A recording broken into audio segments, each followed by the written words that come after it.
She parked at the edge of the lot every night, praying her children would stay warm enough to sleep.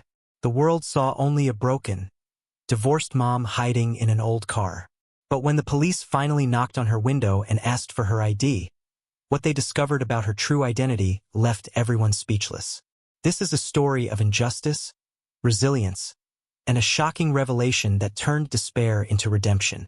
Before we begin, make sure you subscribe and hit the notification bell, because stories like this one will keep you on the edge of your seat until the very last moment. The parking lot behind the closed grocery store was quiet except for the hum of a single streetlight. Maria shifted in the driver's seat of her dented sedan, pulling an old blanket tighter around her shoulders. In the back seat, her children, Emma, 9, and Lucas, 6, curled against each other, their breaths fogging the cold glass. Every night was the same routine. Park far enough away to avoid attention. Lock the doors.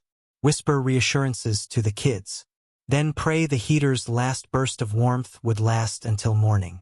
Maria stroked Emma's hair, her heart aching. Just months ago, they'd had a small apartment, secondhand furniture, and a routine that felt almost normal. But the divorce had left her with nothing. Eric, her ex-husband, drained their savings, abandoned child support, and mocked her in front of mutual friends. "She won't make it a month without me," he bragged. And here she was in a car that was half home, half prison. During the day, Maria worked double shifts at a diner, scraping tips together for food and gas. Nights were the hardest. Emma asked why they couldn't go home. Lucas cried when the cold bit through the thin blanket. Maria smiled through it all, telling stories about brighter tomorrows, even as despair gnawed at her insides. One evening, as she tucked them in beneath jackets and blankets, she whispered, "This is just temporary. Mommy has a plan." But the truth was she didn't. That night, headlights swept across the lot. Maria's chest tightened. She ducked low, but the car turned away. Still, her heart pounded for minutes after, every nerve stretched thin. She knew how quickly strangers' pity could turn into judgment, or worse, a call to social services. Losing her kids terrified her more than hunger or cold ever could. The breaking point came 3 nights later. The temperature had dipped, frost edging the windows. Lucas coughed in his sleep, his small body shivering. Maria turned the ignition, desperate for heat, but the tank was nearly empty. The engine coughed, rattled, then fell silent, out of gas. Panic rose in her chest. She hugged Lucas tightly, rocking him, whispering that everything would be fine. But the lie tasted bitter. At dawn, the sharp rap of knuckles on glass jolted her awake. "Ma'am? Police department. Could you step out of the car?" Maria's blood turned to ice. She glanced back at Emma and Lucas, their eyes wide with fear. Carefully, she cracked the window. A uniformed officer peered in, his face stern but not unkind. "Are you staying here?" he asked. Maria's throat tightened. "We're just passing through." The officer's gaze shifted to the children in the back seat, then back to her. "Ma'am, I need to see your license and registration." Her hands trembled as she reached into her purse. She pulled out her worn wallet, slid her ID free, and handed it over. The officer scanned it, his expression shifting. He looked at her again, this time with a flicker of surprise. "Maria Sanchez?" he said slowly. Her pulse thudded in her ears. "Yes." He studied her face, then the card again. Finally, he exhaled, almost in disbelief. "Ma'am, do you realize who you are?" Maria blinked, stunned. "What are you talking about?" The officer straightened, radio crackling faintly at his side. "We've been looking for you. You're not just some woman in a car. You're the heir listed on a trust fund that's been sitting unclaimed for years." Maria froze, the words slamming into her like a physical blow. Her children stirred in the back, confused. Her life, once defined by shadows and shame, had just collided with a truth she never expected. The officer's tone softened when he saw the way Maria curled an arm over the back seat. "I'm Officer Bennett," he said. "Nobody's in trouble. Dispatch flagged your name on a county bulletin." Probate investigator asked us to make contact if we came across you. Probate, Maria repeated, the word strange in her mouth. I don't have anything to inherit. Bennett glanced at the fogged windows, at Emma and Lucas blinking awake. The cold needled their cheeks. Let's get you warm first. We've got a family room at the station. Hot chocolate machine that only burns your tongue half the time. He offered a small smile, careful not to push. Maria weighed pride against the ice in her bones and nodded. Okay, but the car. I'll have a unit keep an eye on it, he said. You ride with me. The family room was a windowless corner with a couch, a heater that hummed like an old dog, and a stack of crayons missing the good colors. Emma wrapped both hands around a paper cup of cocoa. Lucas held a donut-like treasure. Maria rubbed warmth back into her fingers and tried not to look like she might bolt. A woman in a navy blazer stepped in, a leather folio tucked under her arm. Ms. Sanchez? I'm Dana Walsh, County Probate. Her voice was efficient but kind, the way you talk to someone balancing too much. I don't understand any of this, Maria admitted, standing. Dana opened the folio. Your grandmother, Elena Alvarez, created a living trust. She named you by your birth name, Maria Elena Alvarez Sanchez.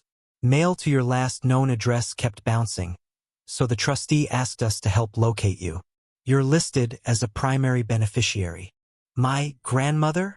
The word warmed and hurt at once. We lost touch after my mother died. I took my ex-husband's last name. We moved a lot. I thought... She swallowed, the rest unspooling silently. I thought nobody remembered me. Dana slid a document across. The trust has two parts. First, a support subtrust for you and your children, rent stipends, emergency funds, food cards administered by a bank. Second, a property distribution. A small commercial unit on Willow Street is currently leased. The rental income was supposed to be accruing in your name. Maria's knees went weak. Willow Street, that's by the bus depot. She pictured the row of old brick storefronts she passed every morning. The florist, the locksmith, the diner with the flickering open sign. Which unit? Dana checked her sheet. Number 106. The corner spot. Maria blinked. The diner. Her voice thinned with disbelief. I bus tables there. Dana's brows lifted. Then you already know the tenant. According to the trust, the lease renews next month. But we can't execute anything until we verify your identity and update the trustee's records. So you're saying I own where I work? The words felt too big for the room. This can't be real. It won't be, Dana said gently, until we get paperwork right. She tapped the list. You'll need proof of identity, birth certificate, social security, current ID. The trustee meets Friday at First National. If you're not present, distributions pause and control stays with the bank another quarter. Friday. Maria glanced at the wall clock. Tuesday. 3 days. She thought of the battered folder where she kept everything she hadn't had the luxury to lose. Her driver's license was expired. Her birth certificate was somewhere between a storage tote and a lost apartment. Panic pricked the back of her neck. Officer Bennett read it on her face. Vital records opens at 9. I can walk you through a same-day request, emergency issuance for housing need. We'll figure the rest. Emma tugged Maria's sleeve. Mom, does this mean we get a house? It means, Maria said, kneeling so her eyes met both of theirs, we have a chance. The knock on the door came with a badge on a lanyard. Family Services, the woman announced softly, as if apologizing. We received a call about children sleeping in a vehicle. Maria's stomach dropped. She stood too quickly. We're fine. We were just... Bennett stepped between them, not combative, just solid. They're here under our welfare outreach. The room camera shows they've been with us the last hour. Mom's cooperating. The social worker nodded, sympathetic but steady. I still need to complete an assessment. Tonight. Her eyes flicked to the kids, then to the cocoa cups, absorbing the whole picture in a breath. It doesn't have to be adversarial. If there's a safe place for them to sleep, we can close this quickly. Dana set her folio down with purpose. The trust can authorize a motel voucher immediately pending Friday's meeting. She glanced at Maria. If you consent, I'll call the trustee and document that the family's in temporary housing by tonight. Maria felt heat rush to her eyes. Humiliation, relief, fury at a world that made getting help so public. She nodded. Please. The social worker's shoulders eased. Good. I'll note, protective factors present. Lucas poked his head around the cocoa machine. Does that mean we get beds? It means, Bennett said, crouching to his level. You get cartoons and too many pillows. By late afternoon, they had a motel key card, a bag of grocery vouchers, and an appointment packet as thick as a novel. Dana underlined times. Bennett scribbled his cell on the back. If anyone gives you grief tonight, you call me, he said. Any time. Maria tucked the papers under her arm like a newborn. Thank you, she managed. At the motel, the kids ping-ponged between beds, giddy at the luxury of lamps they could turn on and off. Maria leaned against the door and let a minute of tears come and go, quiet as rain. Her phone buzzed on the nightstand. Eric. She let it ring. Then a text blinked through anyway. Heard you're pretending to be a landlord now. See you in court. She silenced the screen and opened the packet again. At the bottom, a photocopy she hadn't noticed before waited. A clipped newspaper obituary with a photo of an older woman in a floral dress. Elena Alvarez, beloved owner of Willow Street Corner, survived by her granddaughter, Maria Elena. Beneath it, a handwritten note on bank letterhead. Bring original ID. Trustee session Friday, 10 a.m. If beneficiary fails to appear, renewal authority remains with current tenant's nominee pending court review. A name was typed where nominee sat. Maria read it twice, then a third time as the room tilted. Nominee, Eric Sanchez. The door lock clicked as Emma tried the chain and giggled. Maria stared at the page, heartbeat thrumming in her ears. Her ex-husband wasn't just circling. He was already inside the paperwork. Maria barely slept. Every time she closed her eyes, the image of Eric's name on that document flashed in her mind like a warning light. Nominee, Eric Sanchez. How had he gotten that far into her grandmother's trust? How long had he known? By morning, the kids were still snuggled in the motel beds, their laughter muffled by cartoons. Maria sat at the small desk, papers spread in front of her, coffee gone cold. She traced her grandmother's photo with her finger, whispering, "Did you know what kind of man he was? Did you know he'd come for this too?" At 9 sharp, Officer Bennett pulled up in his cruiser, uniform crisp, expression serious. Ready. Maria slid the papers into her tote. I don't have a choice. He drove her to Vital Records, where they waited in line under humming fluorescents. Maria clutched the ticket in her hand like a lifeline. When her number was called, she handed over what she had. Expired license, utility stubs, even Emma's birth certificate. The clerk tapped at the computer, then frowned. There's a problem. Your record shows a duplicate request filed last month. Processing is pending. Maria blinked. A duplicate? By who? The clerk shrugged. Application was submitted in person. Name matches yours exactly. We can't issue a new one until it's resolved. Her stomach plummeted. That's not possible. I wasn't here. Officer Bennett leaned forward, badge flashing. Run the photo ID attached to that request. The clerk hesitated, then printed a form. The picture was grainy but unmistakable. Eric, smug under fluorescent lights, holding paperwork in her name. Maria's hand flew to her mouth. He stole my identity. Bennett's jaw tightened. That's fraud. We'll flag it. But hearings take time and you've got 3 days. The clerk sighed. If she has 2 witnesses who can verify her identity, I can escalate an emergency issuance. But they need to be credible, professional, or legal standing. Maria thought hard. The diner manager and Dana Walsh probate. That'll work, Bennett said. We'll line them up. That afternoon, Maria returned to the motel to find Emma and Lucas coloring on hotel stationery. On the nightstand sat a folded note slid under the door. You're wasting your time. Walk away now or lose everything. Her hands trembled as she shoved it into her bag before the kids could see. The next morning, Dana met her outside First National Bank. She looked furious when Maria showed her the duplicate ID request. If Eric tried to position himself as trustee nominee, this explains it. But it's sloppy. Fraud leaves fingerprints. Will the court care? Maria asked. They will, Dana assured her. If we make it there. But trust meetings aren't courtrooms. If he shows up with papers that look real, the board could defer to him until the dispute is settled. Months of delay. Meanwhile, he controls the lease. Maria felt the walls closing in. So what do I do? Dana handed her a slim binder. Prove who you are.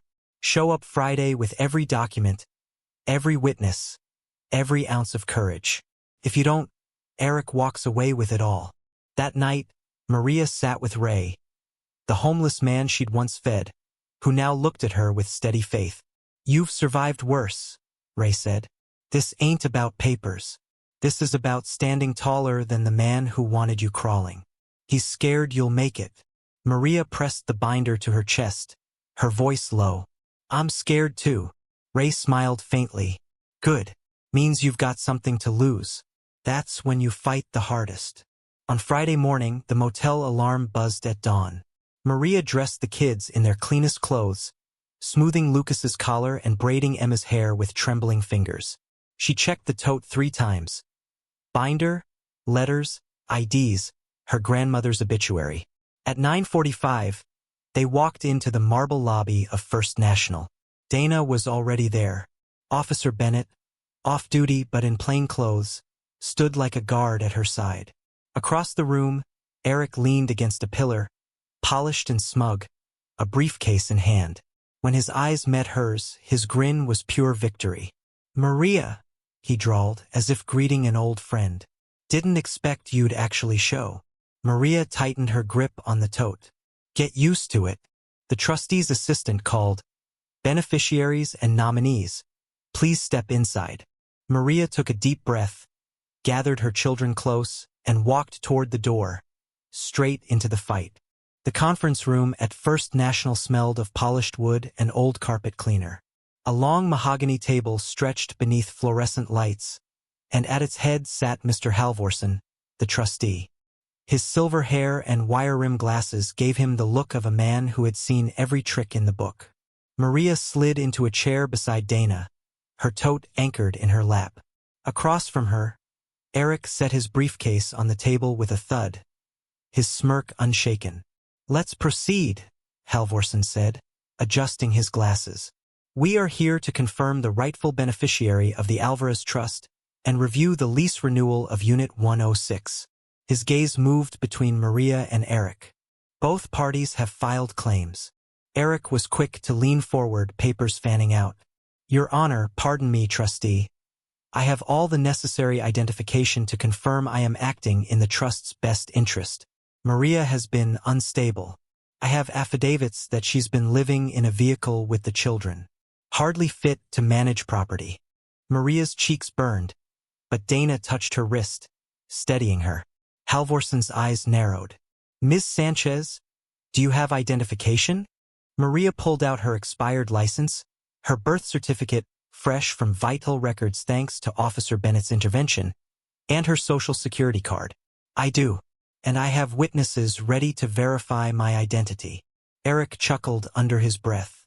Expired ID. Convenient. Dana rose, voice sharp. We anticipated this. Here is sworn verification from Maria's employer, plus official acknowledgement from the county probate investigator. Both confirm her identity as Maria Elena Alvarez Sanchez, the listed beneficiary. Halvorson studied the papers. That's compelling. Eric bristled. He pulled another sheet from his briefcase. Then perhaps she can explain this. He slapped down a photocopy of an ID request. Maria's name, Maria's photo. Except the photo wasn't her. It was blurred but enough to see his own face, disguised with her name. Gasps rippled from the back of the room where assistants sat taking notes. Maria's jaw dropped. That's fraud. He tried to take my identity. Halvorson's frown deepened. Mr. Sanchez, did you file this application? Eric smoothed his tie, feigning innocence. Clerical mistake. Maybe she doesn't remember. She's been under a lot of stress. Stress doesn't change a face, Dana snapped. Halvorson set the document aside. This will be reviewed separately. For now, the trust clearly names Ms. Sanchez as beneficiary. The question is whether she is capable of executing its responsibilities. Eric seized the opening. She can't even house her children. They were sleeping in a car. I can provide stability. I propose the trust property be transferred under my management for their sake. The words stabbed deep. Maria's hands tightened on her tote until her knuckles whitened. She thought of Emma and Lucas coloring in the motel, believing tomorrow would be better. She couldn't let Eric twist her struggle into proof of failure.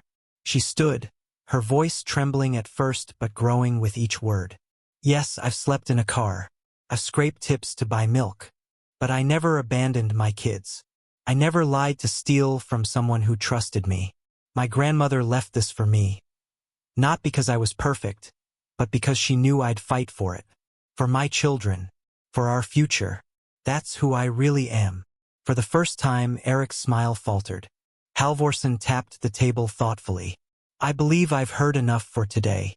I will review these documents and issue a preliminary ruling. Eric's voice rose. You can't just. Halvorson's gavel struck a sound block he kept for order. I can and I have. Until further notice, the Alvarez Trust remains under its rightful beneficiary, Maria Elena Alvarez Sanchez. This meeting is adjourned. Maria's breath caught. Relief surged, but it was fragile, like glass balanced on an edge. She had won a round, but not the war.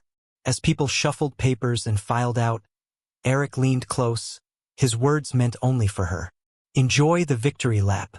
By next week, I'll have your kids and the diner both. He snapped his briefcase shut and walked away, leaving Maria trembling in her chair. Dana touched her shoulder. Don't let him rattle you. Fraud leaves trails. We'll catch him. Maria nodded faintly, but her eyes lingered on the door. Eric wasn't bluffing, he was plotting, and she had no idea how far he would go. By the weekend, Maria's face was everywhere. Local news stations replayed grainy clips from the trustee meeting, framing her as the unstable mom fighting for a fortune. Tabloids ran headlines that dripped with malice. Cardwelling mom claims she owns local diner. Custody battle brewing. Can she provide for her kids? Maria turned off the TV, but the kids had already seen enough. Emma asked quietly, Mom, are they going to take us away? Maria forced a smile, even though her chest ached. No, sweetheart, not if I can help it. But she knew who was behind the smear. Eric had money, connections, and the audacity to twist her hardships into weapons. And he was just getting started. That night, a letter arrived in a sleek white envelope. Inside was a formal petition. Eric Sanchez seeking full custody of Emma and Lucas. His claim, that Maria was homeless, financially incompetent, and emotionally unstable. Maria's hands shook so violently that the page slipped from her grasp. She imagined Eric parading the children around like trophies, convincing a judge that his wealth equaled love. Dana's voice was sharp when Maria called her. This is exactly what I warned about. He's not just after the trust. He's trying to dismantle your entire life. What do I do? Maria whispered. You fight, and you fight loud. Custody hearings are about the best interest of the children. We show the truth. Your kids are fed, loved, and safe. We expose Eric's fraud with the trust documents. We put him on trial in the court of public opinion too. The next day, Ray walked with Maria to the diner. Whispers swirled the moment she entered. Customers looking, co-workers murmuring. Some shook their heads, but a few offered sympathetic nods. Her manager pulled her aside.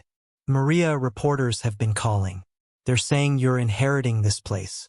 I don't know what's true, but you're one of the hardest workers I've ever had. If you need a character witness, you've got me. Maria's throat tightened. Thank you. That evening, Maria agreed to speak at a small press gathering Dana organized. Cameras clicked as she stood at a modest podium, her children holding her hands. "I am not ashamed of my struggles," she said, her voice steady. "Yes, I lived in a car. Yes, I fought to put food on the table. But I never gave up on my children. I never lied to steal what wasn't mine. What my grandmother left me was not just property. It was faith. Faith that I would rise. And I will." Applause rippled through the crowd. For the first time, Maria saw her story shining brighter than Eric's lies. But then Eric himself stepped forward, reporters parting like water around him. He held up a stack of papers, his grin razor sharp. "Ladies and gentlemen," he began smoothly, "what you're hearing is a fairy tale. The truth is, Maria is reckless, incapable, and dangerously unfit to raise children. That's why I've filed for custody. And soon, the court will see what I've known all along." Gasps broke through the crowd. Reporters shouted questions. Flashes stung Maria's eyes. Emma clutched her hand tighter. Lucas whispered, "Mom, what's happening?" Maria tried to answer, but her throat closed. Her vision blurred as Eric's words ricocheted through the room, drowning her own truth. She realized this battle wasn't just legal. It was personal, and it was about to tear open every scar she had fought to hide. The courtroom was packed, the air tense with anticipation. Maria sat beside Dana, clutching Emma and Lucas's photo like a talisman. Across the aisle, Eric leaned back in his chair, exuding smug confidence. His lawyer arranged papers with deliberate precision, certain the outcome was already theirs. The judge entered and the bailiff called for order. "This court will now hear the custody petition of Eric Sanchez versus Maria Sanchez." Eric's lawyer stood first. "Your Honor, my client seeks custody not out of malice, but necessity. These children have been subjected to unstable living conditions. A car is their home, inadequate meals, lack of consistent schooling. Mr. Sanchez can provide stability, safety, and financial security." Eric nodded solemnly, as though rehearsed. "They deserve better than sleeping in parking lots." Whispers rippled through the courtroom. Maria's heart pounded, but Dana rose with calm fire in her eyes. "Your Honor," Dana began. "Yes, Maria lived in her car, because Eric drained their savings, abandoned child support, and left her to fend for 2 children alone. And yet, despite that, the children were never malnourished, never unsafe, and always loved. The question is not whether Maria struggled, it is who caused those struggles." She placed a file on the judge's bench. Exhibits A through D, fraudulent documents filed by Mr. Sanchez to impersonate Maria in order to seize control of her grandmother's trust. Proof of deceit. Proof of manipulation. Proof that this man cannot be trusted with their future. Gasps filled the room as the documents were passed forward. The judge adjusted her glasses. "Mr. Sanchez, how do you respond to allegations of identity fraud?" Eric shifted, his composure cracking. "Clerical errors. Misunderstandings. She's exaggerating."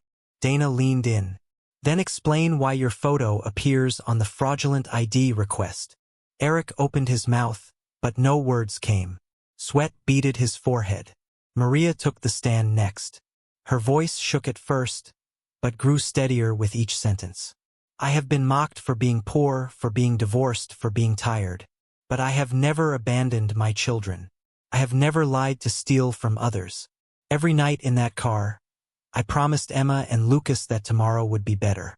And I stand here today to keep that promise. My grandmother believed in me.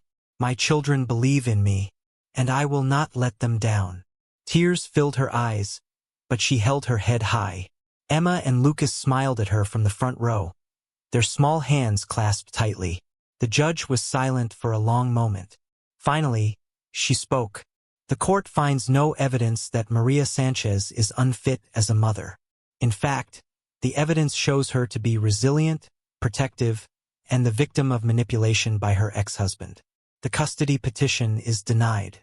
Furthermore, the matter of fraudulent identity filing will be referred to the district attorney's office." Her gavel struck once. Case closed. Maria's breath released in a sob of relief. She gathered her children into her arms, their laughter muffled against her chest. Across the room, Eric stormed out, his mask of control shattered, reporters snapping photos as he shoved past. Dana smiled. You didn't just win custody. You won your story back. Weeks later, Maria stood in front of the Willow Street property. The diner's neon sign buzzed faintly overhead, but the deed now bore her name. Inside, she planned to keep it open not just as a business but as a symbol of survival. Ray, standing beside her, gave a low chuckle. Looks good on you, boss. Maria smiled through tears. Looks good on us. Maria's journey shows that injustice can strip you bare, but resilience rebuilds you stronger. From sleeping in a car to standing in court, she proved that truth and love can overcome greed and lies. If this story moved you, make sure to subscribe for more powerful stories, comment with the part that touched you most, and share this video with someone who needs hope today. Because sometimes who you really are is stronger than what the world says you are.